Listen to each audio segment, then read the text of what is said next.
तुमच्या मुलींमध्ये hormonal changes होत आहेत असं वाटतंय का तुम्हाला? टीनेज गर्ल्स जे 13 ते 25 वर्षाच्या मधल्या मुली आहेत, त्यांच्यामध्ये जसं मेन्स्ट्रुअल सायकल चालू होते तसं त्यांच्या शरीरामध्ये बदल व्हायला चालू होतात. हे फिजिकल लेवलला होतातच असं नाही, तर मेंटल लेवललाही होतात. मग ह्याच्यामध्ये काय होतं, तर हार्मोन्स रिलीज होतात. ऑक्सिटोसिन, नॉरिपिनेफ्रिन, डोपामाइन, अशा पद्धतीनं जे हार्मोन्स आहेत, तर ते रिलीज झाल्यामुळं आपल्या फिजिकल लेवलला आणि मेंटल लेवलला बराच बदल व्हायला मुलींमध्ये चालू होतो.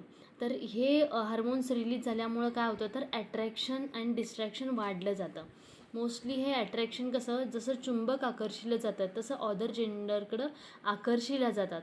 मग हे त्यांना माहीत पाहिजे की difference between attraction and love, and science काय सांगतं अट्रॅक्शन अँड लवबद्दल, ह्या सर्व गोष्टी त्यांना माहीत पाहिजेत. जर त्यांना हे माहिती हवं असेल तर DM करा, आय वॉन्ट.